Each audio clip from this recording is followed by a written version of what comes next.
About this time 2 years ago, I learned not to change God's plans when it comes to preaching. I preach the text He gives me on the Lord's Day. He gives it to me. And in His sovereign grace, it becomes the perfect text. I'm trusting Him again this morning. So turn in your Bibles to Psalm 82. Psalm 82. It is, in the providence of God, our psalm of the month. And so in His sovereign plan and decree from the foundations of the world, there was no other text to hear this morning. So let's hear it. Psalm 82. Hear now the word of the Lord. A psalm of Asaph.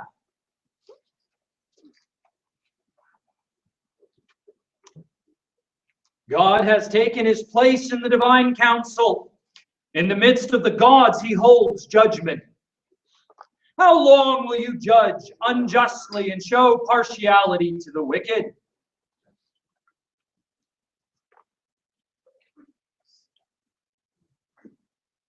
Give justice to the weak and the fatherless.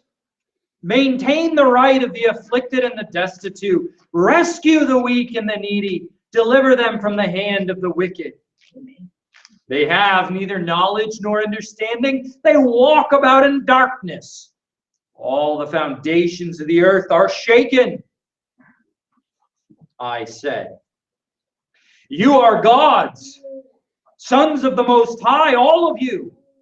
Nevertheless, like men you shall die and fall like any prince. Arise, O God, judge the earth, for you shall inherit all the nations. Amen. In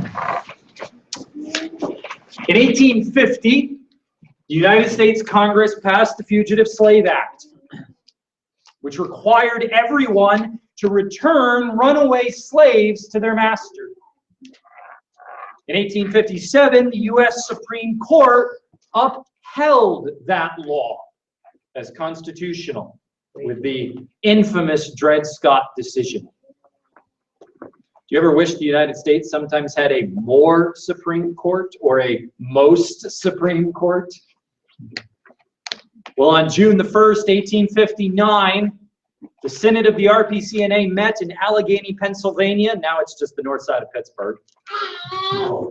And there they passed 7 resolutions, one of which said, the Fugitive Slave Act and the Dred Scott decision are perversions of justice so enormous that not only should they be violated in letter and spirit, but the ministers of the gospel should denounce them publicly from the pulpit.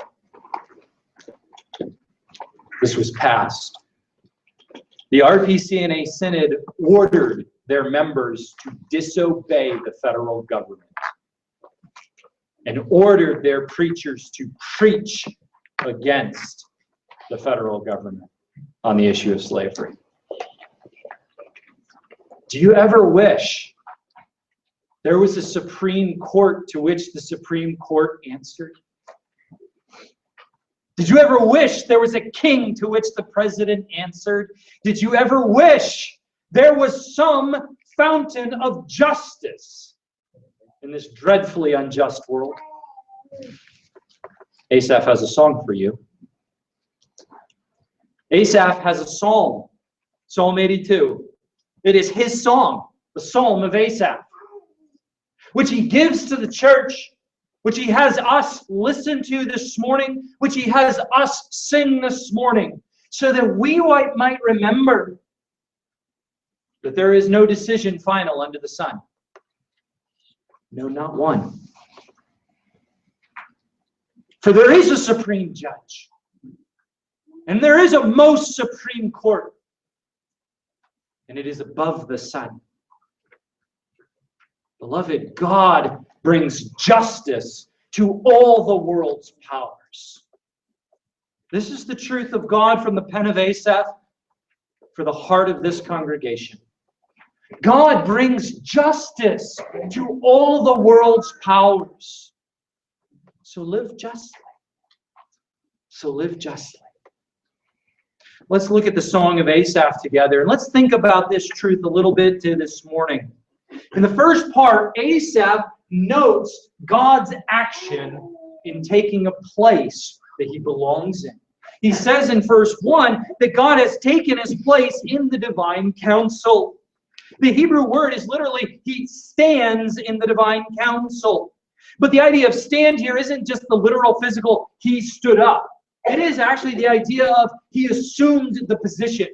We might say he took the gavel. We might say he took the chair. We might use it's this kind of legal phrase, this statement of he took up the position that was his in the divine council. Now it sort of begs the question, what position is God's position in the divine council? The boss, the supreme, the judge. God takes his place in the divine council. That is, he positions himself at the head. He comes strolling in all of his majesty and all of his glory. And he places himself at the head of the divine council. The Hebrew here is literally just the assembly of the God. Assembly of God. So some have translated it, for instance, if you go to your Psalter that we'll be singing from after the sermon, it says God is in the midst of the congregation. That is the church. So this phrase, the divine council, the assembly of God, could refer to the church. That's how the translators of the Psalter took it. It has also been understood as the divine council, that is the heavenly hosts and all the angelic beings that gather around God when he enters into judgment. I like Calvin's take on that. That's silly. Why would God consult angels? No, there is perhaps a third interpretation that is understood in the context of verse 1, where it says, in the midst of the gods, he holds judgment. It appears that this divine council is some sort of assembly of gods. It is a gathering of the great and the mighty and the powerful. We in the West stumble over this verse much, and we spill a whole lot of ink among our commentaries trying to explain how is it that someone is called gods when there is only one true God. You have to remember that the printed page sometimes has a voice and a tone. This is God's mocking sneer. He does not mean gods. He means those who pretend to be gods. He means those who take upon the arrogant look and air of the world that says, I rule as a god and no one will touch me. He means the wealthy and the powerful, the wise and the mighty in this world, the gods of this world. As a matter of fact, I think the NIV actually at one point in the Psalm does use the quotation marks around gods, which is, is that a translation? Is that interpretation? Well, whatever, it's sound, because that's how the Hebrew is intending this to be taken. God takes his place in the council of the gods. He stands in the midst of the assembly of the wealthy of the world, of the great and the mighty men and women of the world. He assembles all the presidents, all the congresses, all the supreme courts. He gathers the kings and the emperors and the princes. He has all the powerful, the mighty in the world. And they are gathered for him. He takes his place at the head of every nation. Is this clear? Or do we need a covenantal presentation on the national confession of the mediatorial kingship of Christ? Here is God at the head of every nation, ruling every king, every magistrate, every rich and powerful person on the earth.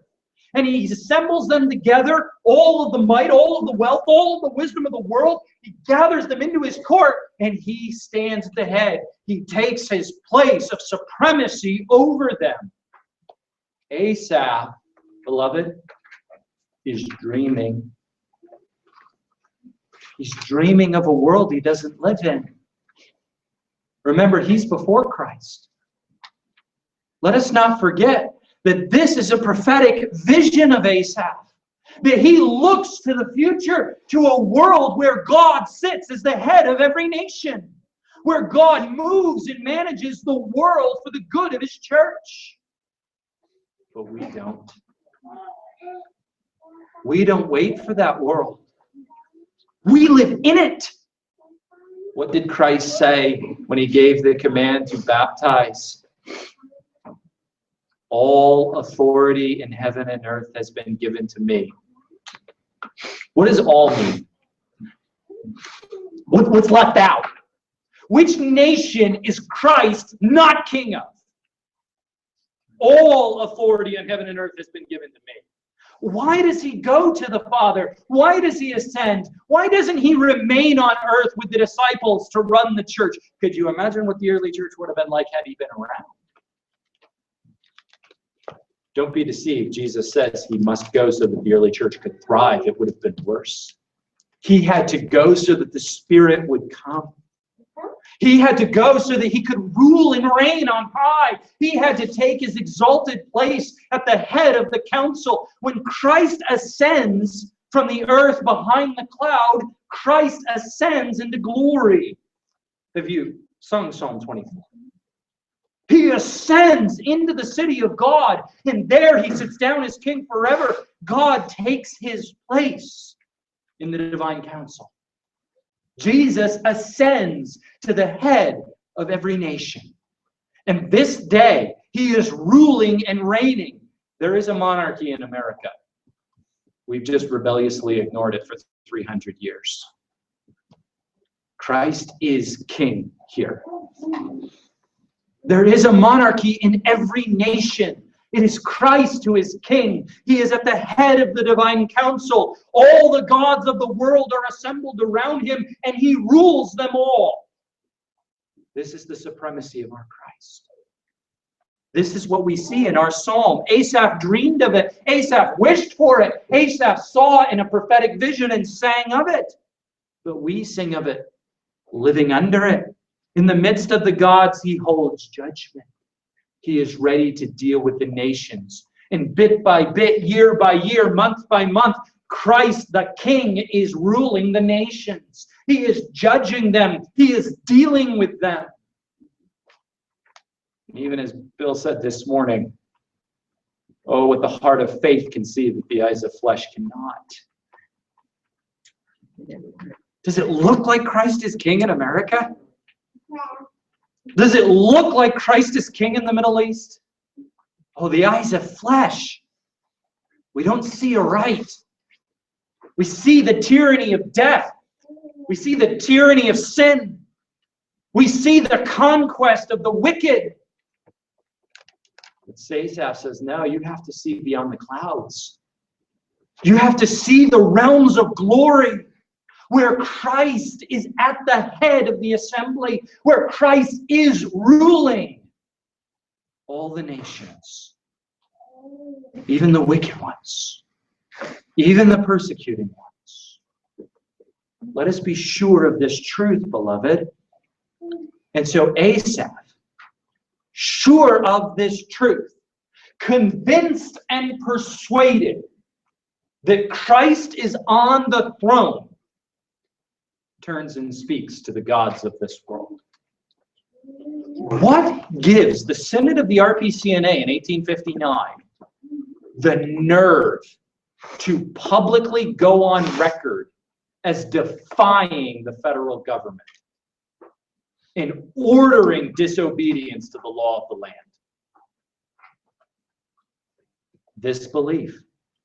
They were convinced that Christ was king in America, that there was a higher authority than the Supreme Court, the President, the Congress, or even the U.S. Constitution. Yes, even that document answers to Christ. They were convinced of that truth. Convinced of that truth, they defied their nation. Convinced of the truth that Christ is king, Asaph calls to the gods of this world. How long will you judge unjustly and show partiality to the wicked?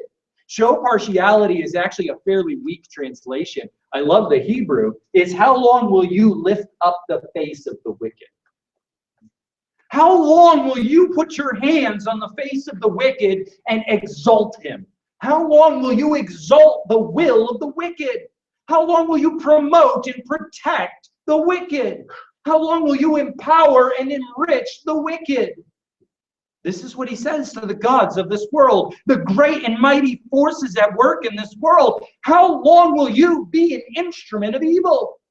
How long will you be a tool in the hand of the wicked? How long will you judge unjustly?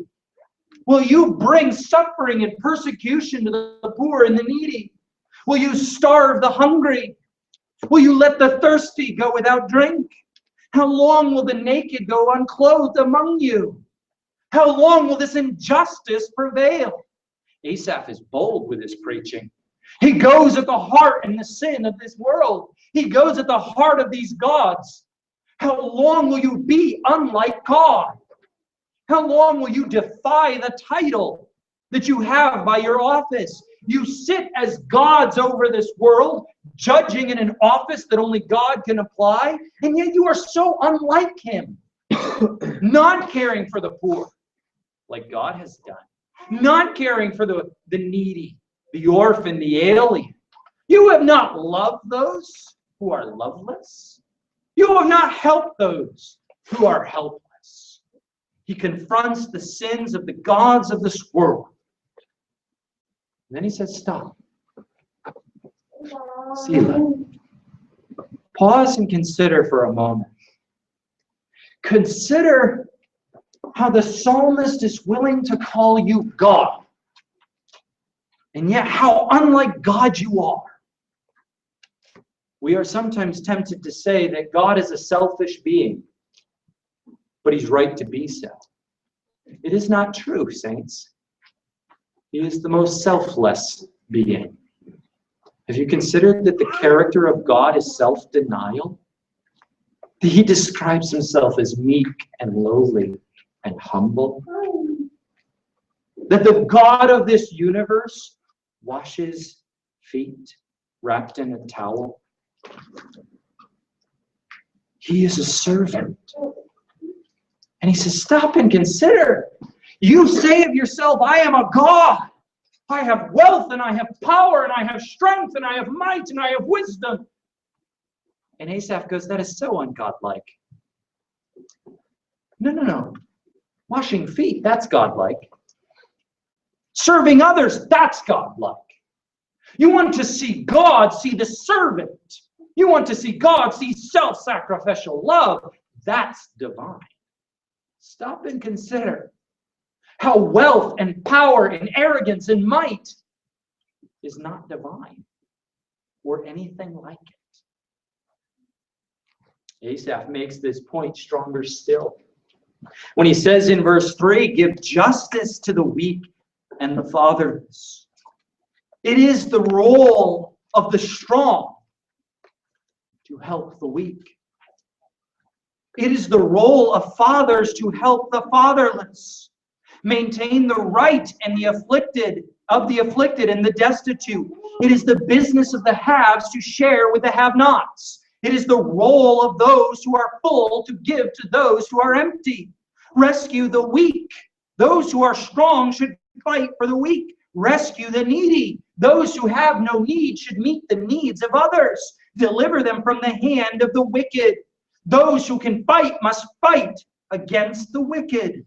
They have neither knowledge nor understanding. They walk about in darkness, and all the foundations of the earth are shaken. This is a world that is meant to actually have a structure where God gives wealth to some, that they might give to those who are poor. A world in which God gives power to some, that they might protect the powerless. That he gives resources to some, that they might give to others. There's no communism in this. The wealth and the power and the resources belong to those who have them. It is charity, not coercion. It is the kindness of the heart of God to which Asaph appeals. You were given power to protect the powerless. You were given wealth to care for the needs of others. We see this modeled in beauty in Acts chapter 2. It says there was a fellowship of the saints, a koinonia. The phrase is literally a giving to one another. And it says there were no needs in the congregation. Nobody had hunger, because if you had food, you ate my food. There was no one who was naked, because if I had clothes, you wore my clothes. There was no one homeless, because if I had a home, you lived in it. There was an understanding that I have resources from God specifically to meet the needs of others. This was the theology of personal property. This was the conviction of the church. This is what Asaph preaches to the gods of this world. Do you know why you have billions of dollars? Do you know why you have the riches of this world? Do you know why you have this wealth of wisdom? Do you know why this power was given into your hands? For the people you're preying on. That you could be generous to them. That you could meet their needs and love them and care for them. It is the role of the great to care for the pathetic. And beloved, the reason is because this is what God does. Because this is the manner of God. Can you imagine anyone of greater wealth than God? Psalm 24. The earth and the riches and all that is therein are His. What's the GDP of America? What's the GDP of the world? What's the untapped potential resources of developing markets? Add it all up, it's His. These are His playthings. Have you not heard? These are His toys. This is His creation. It is all His. There is no one to match His wealth. And what has He done with all of His treasures, with all of the wealth that He has made? He's given it to you. He's given it to humanity. He says, rule over it. Fill it, subdue it, take care of it, shepherd it. That's the word in Genesis. Shepherd the creation. It's yours. He made all of this wealth, all of this beauty, all of this glory, and then He handed it to humanity and said, enjoy. He is a generous God. Can you imagine anyone with more power, more strength, more might, more authority? Can you imagine anyone surpassing God in the realm of power and might and authority? He says, let there be. And there is. We may say in our homes, let there be silence. And there may or may not be silence. But He says, let there be plants, let there be animals, let there be dirt, let there be humans. And there are. His word is power. What does He do with that power? What does He do with that might? He saves you. He dies for you. Can you imagine anyone surpassing Him in beauty, in glory? Can you imagine anyone more magnificent, more wonderful to behold? Do you memorize Philippians 2 yet?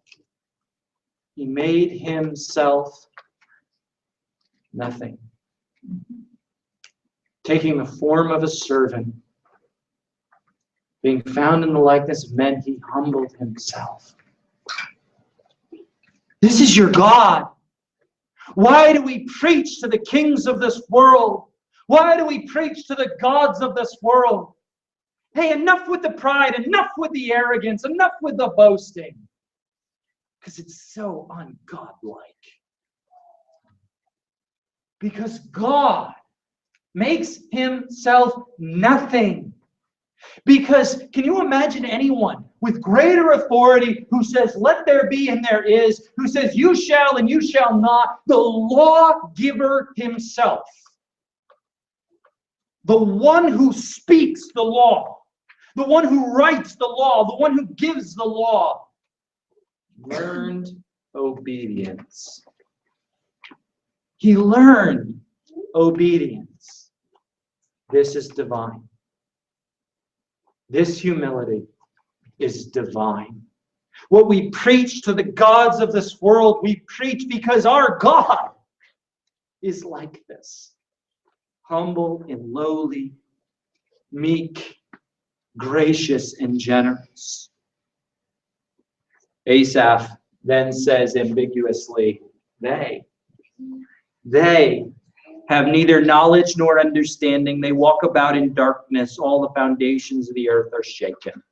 Hebrew is notorious for not having clear antecedents, just like English. Who's the they? Does this mean that the poor, the weak, the oppressed, the afflicted, that they have no knowledge, no understanding, that they walk about in darkness, and therefore the world is shaken? Because they need light, because they need knowledge and wisdom, and you, the gods of this world, aren't giving it. Is that how we should read it? That Asaph speaks of those in need and says they need knowledge, they need wisdom and understanding, they need light. And you, the gods of this world, you're not giving it. You're not empowering them. You're not in strengthening them. You're not building them up. You're abusing and oppressing them. Well, perhaps Asaph is. But perhaps he's also speaking to the oppressor. Perhaps he's speaking to the gods of this world. And he says of the gods of this world, they have no knowledge or understanding. They don't get that if you're going to be a god in this world, you better be humble about it. Because that's what deity does. Divinity is not self-seeking. It is self-serving. Or not self-serving. It serves others. It is committed to the well-being of others. And so perhaps it is they who walk in the darkness, who don't see the light of God, which is the sacrifice for others. All the foundations of the earth are shaken. Maybe the world is turned upside down because of the darkness, the wickedness, the ignorance of its rulers. Perhaps it is saying, Asaph is saying, by this self-serving arrogance, the gods of this world are messing this world up. Which either way you want to take it, the grammar's not clear. Either way you want to take it. And there are arguments for or against. You also have to come to this conclusion. Christ is the answer. That Jesus is the resolution of the verse. That Jesus is the one who walked into the darkness as the light of this world. That it was Jesus who brought knowledge and understanding to the gods of this world. He showed them humility, and they crucified him for it. He showed the great gods of this world the way to serve each other. He showed them real love, real authority, real power. He calmed the storm and washed their feet. He cast out demons with a word. There's a great line in Mark's Gospel, chapter 5, a lengthy story about the demoniac of Gennesaret. In the middle of the story, the demons beg Jesus, please don't send us into the pit. Please let us go into the pigs. And Jesus gave them permission. The demons beg Jesus for permission. This is power. This is authority. This is supremacy. In the Garden of Gethsemane, he says, not my will, but your will be done. This is surrender. This is humility. This is gentleness. This is love. This is Christ, the light of the world, who shows us what authority really looks like, who shows us what power really looks like, who shows us the true meaning of strength, of wisdom, and of wealth, who really makes known to the gods of this world what God looks like. This is the way of God in the world, to love and to lay down his life. This is the way of God among us. Jesus himself makes this point using our next couple of verses. Verse 6, Asaph says, I have said you are gods. Asaph goes, I acknowledge your wealth. I acknowledge your wisdom. I acknowledge your power, your glory, your supremacy. I have said you are gods. I admit it. Sons of the Most High, every one of you. I acknowledge you are the greatest humanity has to offer. You are the best and the brightest. You are the most wonderful of all humanity. But you will die like the rest of humanity. You may be the best humanity has to offer. That just doesn't say much about humanity. You may be the strongest. You may be the wealthiest, the mightiest, the most powerful, the best looking, the most successful. You may have it all together. But there's a grave with your name on it. But you will die like every other man. You will fall like princes. The commentaries twisted themselves in knots. What does that mean? They'll fall like princes. Well, they are princes, so of course they'll fall like princes. Remember, they're pretending to be gods. You will fall like all the princes before you. You will fall like all the kings of this world. And remember, Asaph is dreaming. He is dreaming in prophetic power of the day that is to come, where all the kings of the world will be subject to death, where all the kings of this world will know and understand they are second, not first in this world. But they are not gods, but lowly princes, men like the rest of us. And when Jesus walked this earth in the Gospel of John chapter 10, the Pharisees came to him and they said, "How can you, a man, claim to be God?" And Jesus, really bizarrely, it seems weird, points back to Psalm 82, and he says, look, if Asaph can call the wealthy and the mighty and the great people of this world gods, then I can call myself a God. Jesus is setting up a contrast. Do you catch that? He's setting up an intentional contrast. If you can be labeled God for being wealthy, well, consider my wealth. If you can be labeled a God for power, consider my power. If you can be a God because of your authority, your glory, if you can achieve a supreme status in humanity and be labeled a God, consider my status. In context, Jesus has been claiming to be the Son of God. Consider who I am.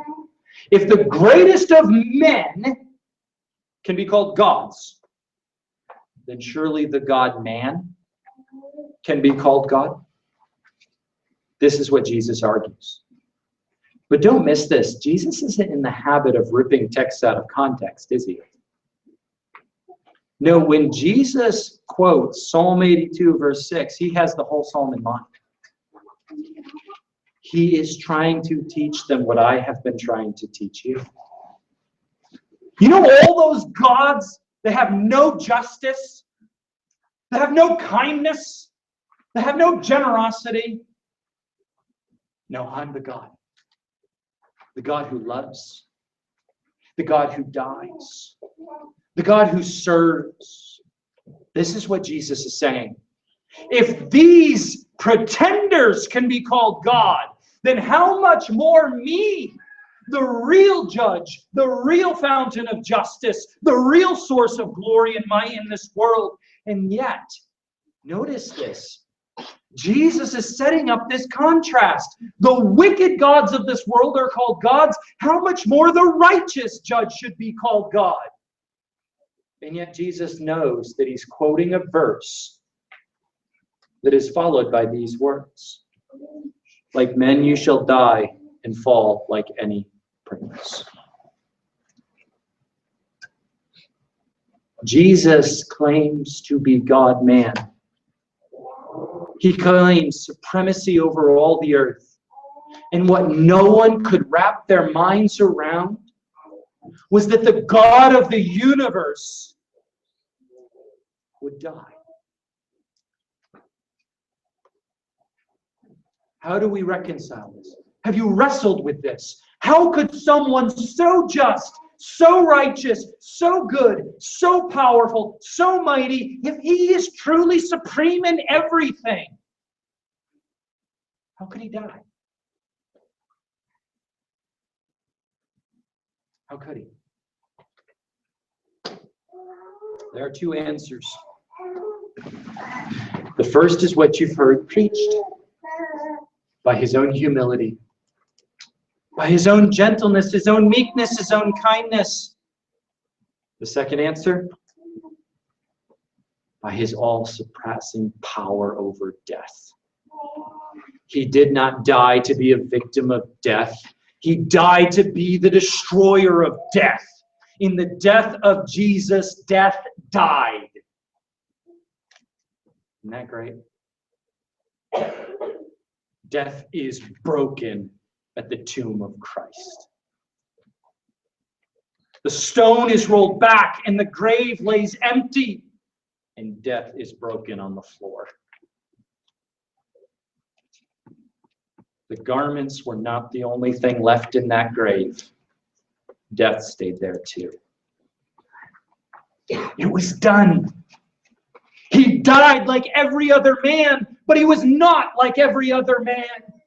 He fell like the princes of this world, and yet today he is the prince of the world. This is our Christ. This is the gospel to which we cling. And this is the gospel that burned in the heart of Asaph years before the reality would come. How much more we, the sons of Asaph, should sing with him in the days of Christ's kingdom. Arise, O God, judge the earth. Do you know where the early church put this psalm? In its thematic collection? With the resurrection.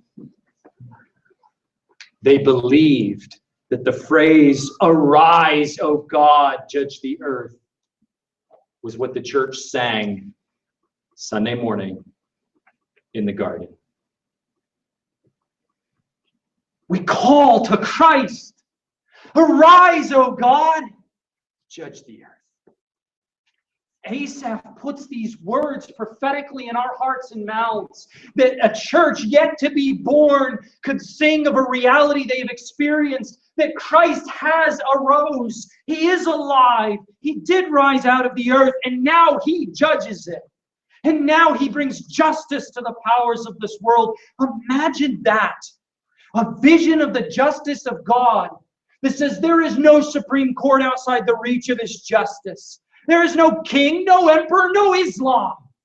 There is no power in this world that is not subject to the justice of Christ, including the grave. Its power is subject to the justice of Christ.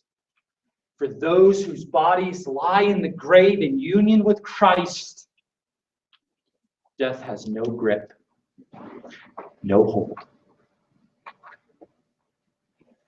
Because it is subject to the justice of Christ. And death does not belong to the righteous. It has no hold on us. The last line of our psalm does not mean, for you shall inherit all the nations. The Hebrew phrase is take possession, force, might. God takes possession of all the nations. He seizes them and he claims them. The risen God, the one who came up from the earth, who now sits over the earth, the one positioned at the head of every kingdom on the earth, by virtue of his resurrection, rules and reigns, is seizing the nations. Even death,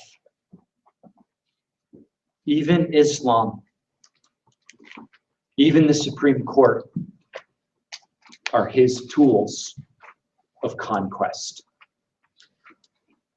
It takes the eyes of faith to see that.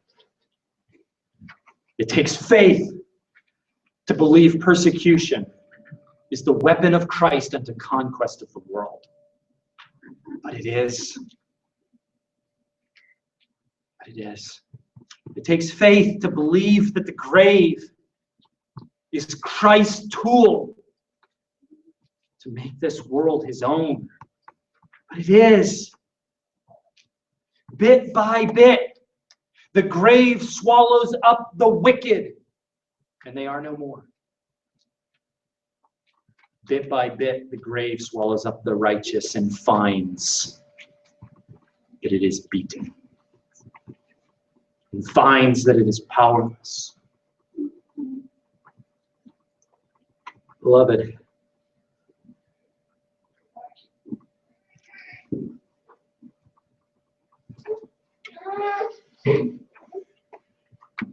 you already know where I'm going. Whether I can get there myself. God brings justice to all the powers of this world. He brings justice to the grave. He brings justice to the nations. He brings justice to all these world's powers. He's doing it now. Right now. So live justly. Live generously. Live like you're God. Humble and generous. God brings justice to this world's powers. Live justly. Let's pray.